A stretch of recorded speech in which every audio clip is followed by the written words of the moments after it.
Hello students, स्वागत है आप सभी का मेरे online YouTube channel SK chemistry point में। अब तक हमने वीबीटी के दो पार्ट देखे। फर्स्ट पार्ट में हमने देखा वीबीटी का जनरल इंट्रोडक्शन और कॉम्प्लेक्स फॉर्मेशन होता है, तो कब हमें इलेक्ट्रॉन की पेयरिंग करवानी है, कब इलेक्ट्रॉन की पेयरिंग नहीं करवानी है, ये हमने देखा कि।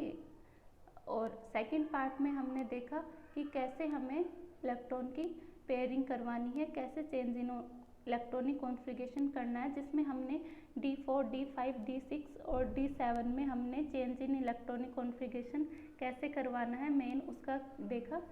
और हमने देखा कि D0, D1 और D2, D3 में आपका जैसे सेंट्रल एटम में इलेक्ट्रॉनिक कॉन्फ़िगरेशन रहता है वैसे ही आपका कॉम्प्लेक्स फॉर्मेशन के दौरान इलेक्ट्रॉनिक कॉन्फ़िगरेशन रहता है, जिसमें हमने D0 और D1 में ज्योमेट्री दो टाइप की देखी थी कि एक ऑक्टाहेड्रल ज्योमेट्री होती है, एक ट्राइगोनल प्रिज्मेटिक ज्योमेट्री होती है। कब हमें ऑक्टाहेड्रल ज्योमेट्री काम में लेनी है, कब ट्राइगोनल प्रिज्मेटिक काम में लेनी है, ये हमने देखा था कि ट्राइगोनल प्रिज्मेटिक जब काम में लेनी होती है जब आपका हाइब्रिडाइजेशन जो है वो, जब आपके लिगेंड जो है वो ऑर्गेनिक लिगेंड हो, जैसे कि मिथाइल वगैरह या बल्कि लिगेंड हो, तो हमें आपका ट्राइगोनल प्रिज्मेटिक का केस ध्यान में रखना है।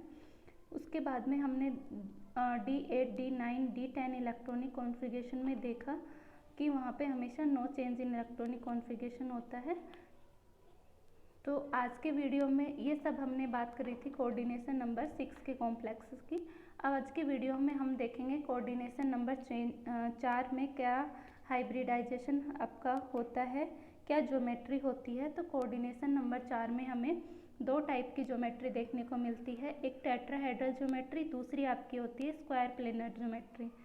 तो टेट्राहेड्रल ज्योमेट्री में आपका हाइब्रिडाइजेशन होता है sp3 या फिर D3s, और आपका स्क्वायर प्लेनर में हाइब्रिडाइजेशन होता है sp2d या फिर dsp2। टेट्राहेड्रल ज्योमेट्री हमें पता है कि ऐसी होती है जिसमें चारों लिगेंड के बीच में आपका बॉन्ड एंगल जो होता है वो 109 डिग्री 28 मिनट का होता है। और जो अपन स्क्वायर प्लेनर देखते हैं उसमें देखते हैं कि चारों लिगेंड के बीच में बॉन्ड एंगल जो है वो 90 डिग्री का होता है। यहाँ पे स्क्वायर प्लेनर में हम देखते हैं कि बॉन्ड एंगल जो है कम है, तो इसकी वजह से यहाँ पे लो डिस्टेंस है दोनों लिगेंड्स के बीच में, यानी कि यहाँ पे हमें हाई रिपल्सन देखने को मिलता है। और स्क्वायर प्लेनर में हम देखते हैं कि दोनों लिगेंड के बीच में बॉन्ड एंगल ज़्यादा है, यानी कि मोर डिस्टेंस है, लो रिपल्सन देखने को मिलता है। तो आपके जो टेट्राहेड्रल कॉम्प्लेक्स होते हैं वो स्टेरिकली स्टेबलाइज्ड कॉम्प्लेक्स होते हैं, यानी कि टेट्राहेड्रल कॉम्प्लेक्स आपके स्क्वायर प्लेनर की तुलना में स्टेबलाइज्ड होते हैं स्टेरिकली, ठीक है, ड्यू टू लो रिपल्सन। अब स्क्वायर प्लेनर में हम देखते हैं कि यहाँ पे जो स्टेबलाइजेशन आता है कॉम्प्लेक्स में वो CFSE की वजह से आता है। अब CFSE क्या होती है वो हम CFT में क्रिस्टल फील्ड थ्योरी में देखेंगे। CFSE का मतलब होता है क्रिस्टल फील्ड स्टेबलाइजेशन एनर्जी, तो इसको हम इलेक्ट्रॉनिकली स्टेबलाइजेशन भी बोलते हैं, यानी कि जो स्क्वायर प्लेनर कॉम्प्लेक्स होते हैं उनमें इलेक्ट्रॉनिकली स्टेबलाइजेशन देखने को मिलता है, और जो टेट्राहेड्रल कॉम्प्लेक्स है उनमें हमें देखने को मिलता है स्टेरिकली स्टेबलाइजेशन। अब टेट्राहेड्रल कॉम्प्लेक्स में जो sp3 या फिर D3s हाइब्रिडाइजेशन होता है उसमें आपके कौन कौन से ऑर्बिटल काम में आते हैं ये हम देखते हैं। तो देखते हैं कि sp3 में आपका एक s और तीनों p3, px, py, pz काम में आते हैं, और D3s में आपके काम में आता है dxy, dyz, dxz और आपका s ऑर्बिटल। तो यहाँ पे z ऑर्बिटल जो है वो इंक्लूड होता है, z एक्सिस आपके काम में आती है। और स्क्वायर प्लेनर में हम देखते हैं कि जो sp2d यहाँ पे हाइब्रिडाइजेशन या dsp2 हाइब्रिडाइजेशन होता है उसमें एक s p के दोनों px और py काम में आता है, और d का आपका dx स्क्वायर y स्क्वायर काम में आता है। यहाँ कहीं भी z जो एक्सिस का काम में नहीं आती है, तो इस वजह से हम क्या बोलते हैं इस हाइब्रिडाइजेशन को जेड एक्सक्लूजन हाइब्रिडाइजेशन भी काम में बोलते हैं यहाँ पे, क्योंकि सारे एटम्स जो हैं वो XY प्लेन में लाइज करते हैं, XY प्लेन में रहते हैं। तो हमने देखा कोऑर्डिनेशन नंबर 4 में जनरल हमको दो हाइब्रिडाइजेशन देखने को मिलते हैं, एक sp3, दूसरा dsp2 या फिर sp2d। ठीक है, ज्योमेट्री टेट्राहेड्रल या फिर स्क्वायर प्लेनर देखने को मिलती है। अब हमें कब टेट्राहेड्रल ज्योमेट्री काम में लेनी है और कब स्क्वायर प्लेनर काम में लेनी है, ये हम देखेंगे।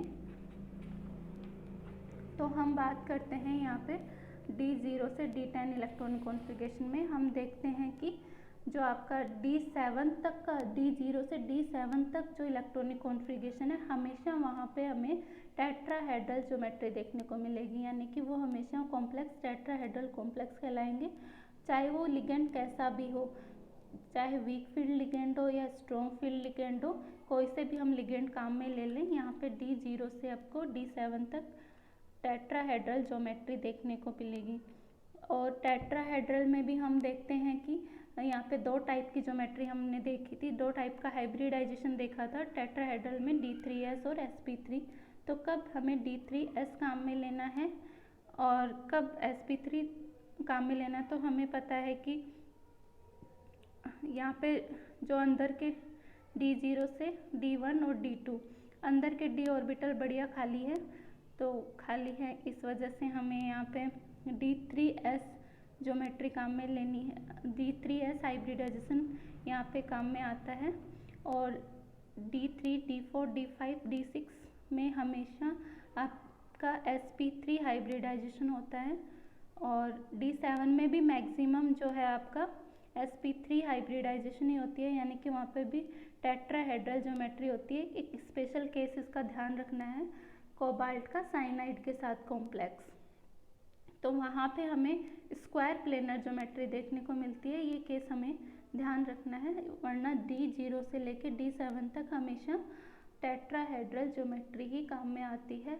और हाइब्रिडाइजेशन D0, D1, D2 में आपका D3s होगा। क्यों होगा? क्योंकि वहाँ पे जो इनर ऑर्बिटल d ऑर्बिटल है वो खाली हमें अवेलेबल हो जाते हैं। और जो D3, 4, 5, 6, 7 में क्या होता है, हमें sp3 हाइब्रिडाइजेशन देखने को मिलता है। और D10 में हमेशा देखते हैं हम कि ओनली टेट्राहेड्रल हाइब्रिडाइजेशन ही होता है, और जो है sp3 हाइब्रिड टेट्राहेड्रल ज्योमेट्री और sp3 हाइब्रिडाइजेशन होता है। sp3 क्यों होता है यहाँ पे? क्योंकि D10 में जो होता है वो आपका CFSC वैल्यू जो होती है वो 0 होती है। सब हम CFT में देखेंगे CFSC क्या होती है। अब बात करते हैं हम D8 और D9 इलेक्ट्रॉनिक कॉन्फ़िगरेशन की। तो इसमें D8 और D9 में हमें दोनों प्रकार की ज्योमेट्री देखने को मिलती है, टेट्राहेड्रल भी और स्क्वायर प्लेनर भी। अब कब हमें टेट्राहेड्रल ज्योमेट्री काम में लेनी है, कब स्क्वायर प्लेनर काम में लेनी है, ये समझते हैं। तो टेट्राहेड्रल ज्योमेट्री जब आती है, जब D8 और D9 के केस में, जब मेटल आपका एक तो 3D सीरीज़ का हो, जब वीक फील्ड लिगेंड हो आपका। अब वीक फील्ड का मतलब क्या होता है, ये हम देखते हैं कि वीक फील्ड मतलब मेटल 3D सीरीज़ की हो। और लिगेंड आपके वीक फील्ड में हमने देखे थे, वीक लिगेंड्स हमने कब इलेक्ट्रॉन की पेयरिंग करवानी है उसमें देखे थे, फ्लोराइड, क्लोराइड, ब्रोमाइड, आयोडाइड और ऑक्सो, हाइड्रोक्सो, वाटर, ऑक्सेलेटो, ये सब लिगेंड देखे थे। ये सब वीक फील्ड वाले लिगेंड हैं। तो यहाँ पे D8 और D9 इलेक्ट्रॉनिक कॉन्फ़िगरेशन में टेट्राहेड्रल ज्योमेट्री कब काम में आएगी, जब आपका एक तो फील्ड जो है वो वीक हो। अब weak field ligand, weak field क्या होता है, या तो मेटल उसकी 3D सीरीज़ की हो या फिर आपके लिगेंड ये सब हो, तो वहाँ पे आपका वीक फील्ड होता है। और स्क्वायर प्लेनर ज्योमेट्री कब काम में लेनी है, जब आपका फील्ड जो है वो स्ट्रॉन्ग हो। स्ट्रॉन्ग फील्ड क्या मतलब, जब मेटल आपका केस 1 और केस 2 देखेंगे, इसमें अगर आपकी मेटल 4D या फिर 5D सीरीज़ की है तो आपका हमेशा स्ट्रॉन्ग फील्ड होगा, यानी कि वहाँ पे हमेशा ज्योमेट्री जो है वो स्क्वायर प्लेनर होगी। यहाँ पे हमें ये देखने की ज़रूरत नहीं है कि लिगेंड कौन सा है, मेटल देख ली कि 4D या 5D सीरीज़ की है तो ज्योमेट्री जो है वो D8 और D9 इलेक्ट्रॉनिक कॉन्फ़िगरेशन में स्क्वायर प्लेनर होगा।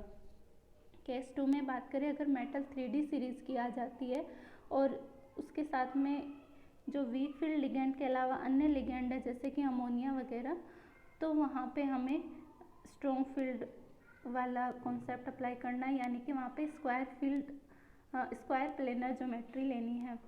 अब इसमें स्क्वायर प्लेनर ज्योमेट्री में भी हमने दो प्रकार के हाइब्रिडाइजेशन देखे हैं। एक हाइब्रिडाइजेशन हमने देखा DsP2 और दूसरा देखा sp2d। तो कब हमें DsP2 हाइब्रिडाइजेशन लेना है, कब sp2d लेना है, ये हम देखते हैं। तो अगर इलेक्ट्रॉनिक कॉन्फ़िगरेशन आपका D8 है तो हमें हमेशा DsP2 हाइब्रिडाइजेशन काम में लेना है, और अगर हमें इलेक्ट्रॉनिक कॉन्फ़िगरेशन D9 दिखता है कॉम्प्लेक्स में सेंट्रल मेटल एटम का, तो वहाँ पे sp2d हाइब्रिडाइजेशन काम में आएगा। तो इस प्रकार हमने कोऑर्डिनेशन नंबर 4 की बात करी कि कैसे क्या इसकी ज्योमेट्री होती है। तो हमने देखा, समरी कर लेते हैं इसकी, कि कोऑर्डिनेशन नंबर 4 में हमें दो प्रकार की ज्योमेट्री देखने को मिलती है, एक टेट्राहेड्रल ज्योमेट्री और दूसरी आपकी स्क्वायर प्लेनर ज्योमेट्री। टेट्राहेड्रल में मेन हाइब्रिडाइजेशन होता है sp3 और स्क्वायर प्लेनर में हमें देखने को मिलता है DsP2 या फिर sp2d। ठीक है, अब कब हमें टेट्राहेड्रल या फिर sp3 हाइब्रिडाइजेशन, तो इलेक्ट्रॉनिक कॉन्फ़िगरेशन 0 से 7 तक हमें sp3 हाइब्रिडाइजेशन देखना है, और अगर कॉन्फ़िगरेशन आपका D10 है तो भी आपका sp3 हाइब्रिडाइजेशन होगा कॉम्प्लेक्स का, और उसकी ज्योमेट्री होगी टेट्राहेड्रल। और हमने देखा कि कब sp3 और D3s का केस हमने देख लिया है। उसके बाद में स्क्वायर D7 में हमें एक बात ध्यान रखनी है कि मैक्सिमम तो टेट्राहेड्रल ज्योमेट्री ही होती है, लेकिन जब कोबाल्ट का साइनाइड के साथ कॉम्प्लेक्स आता है तो स्क्वायर प्लेनर ज्योमेट्री हो जाती है। और D9 और D8 इलेक्ट्रॉनिक कॉन्फ़िगरेशन में हमें दोनों प्रकार के हाइब्रिडाइजेशन देखने को मिलते हैं। तो टेट्राहेड्रल ज्योमेट्री भी देखने को मिलती है और स्क्वायर प्लेनर ज्योमेट्री भी देखने को मिलती है। कब टेट्राहेड्रल काम में लेनी है, कब स्क्वायर प्लेनर काम में लेनी है, हमने देखा जब फील्ड आपका वीक हो तो आपकी टेट्राहेड्रल ज्योमेट्री होगी, और स्ट्रॉन्ग फील्ड हो तो आपका जो है वो स्क्वायर प्लेनर ज्योमेट्री होगी। और इसमें हमने देखा कि स्ट्रॉन्ग फील्ड में भी आपके जो दो प्रकार के हाइब्रिडाइजेशन बनते हैं DsP2 और sp2d। तो D8 कॉन्फ़िगरेशन में आपका DsP2 हाइब्रिडाइजेशन होगा, और D9 के केस में sp2d हाइब्रिडाइजेशन हमें देखने को मिलता है कॉम्प्लेक्स में। तो हमने अब तक D6 और D4 कोऑर्डिनेशन नंबर की बात करी है। अब हम इसके बहुत सारे एग्जांपल्स देखेंगे जो कि प्रीवियस एग्जाम्स में भी आए हुए हैं, और उसके बाद में हम कोऑर्डिनेशन नंबर 5 की बात करेंगे। Thanks for watching.